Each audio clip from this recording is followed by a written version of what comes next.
ഒരു ജോലി 10 ദിവസം കൊണ്ട് ചെയ്യും, ബി അതേ ജോലി 5 ദിവസം കൊണ്ട് ചെയ്യും.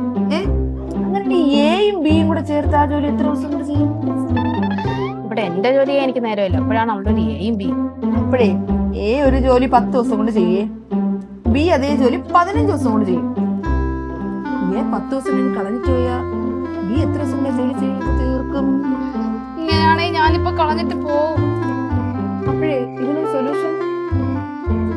ഇതിനുള്ള സൊല്യൂഷൻ ഞാൻ തരാം. ടൈം ആൻഡ് വർക്കിൽ നിന്നുള്ള ഒരു ബേസിക് ക്വസ്റ്റ്യൻ ഏറ്റവും സിംപ്ലസ്റ്റ് ആയ ഒരു വേയിൽ പരിചയപ്പെട്ടാലോ? എക്ക് ഒരു ജോലി പൂർത്തിയാക്കാൻ 24 ദിവസം വേണം, ബിക്ക് അതേ ജോലി ചെയ്യാൻ 12 ദിവസം വേണം.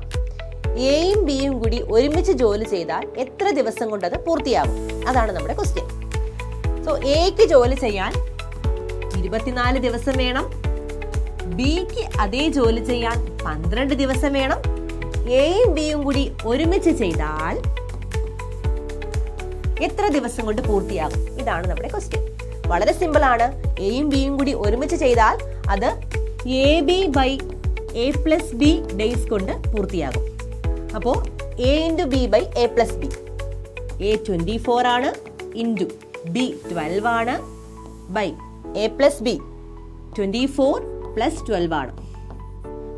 അപ്പോൾ 24 × 12 ഡിവൈഡഡ് ബൈ 24 + 12 36 വരും. നമുക്ക് 36ഉം 24ഉമായിട്ട് കട്ട് ചെയ്യാം. 12 വെച്ച് കട്ട് ചെയ്യുമ്പോൾ 3 2 വരും. ദെൻ 3ഉം 12ഉം തമ്മിൽ നമുക്ക് കട്ട് ചെയ്യാം.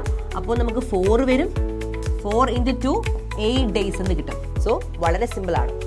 അങ്ങനെയാണെങ്കിൽ നിങ്ങൾക്കുള്ള ക്വസ്റ്റ്യൻ, എക്ക് ഒരു ജോലി ചെയ്യാൻ 5 ദിവസം വേണം, ബിക്ക് അതേ ജോലി ചെയ്യാൻ 8 ദിവസം വേണം. അങ്ങനെയാണെങ്കിൽ എയും ബിയും കൂടി ഒരുമിച്ച് ജോലി ചെയ്താൽ എത്ര ദിവസം കൊണ്ട് അത് പൂർത്തിയാകും? ആൻസർ കമന്റ് ബോക്സിൽ ഇടണേ.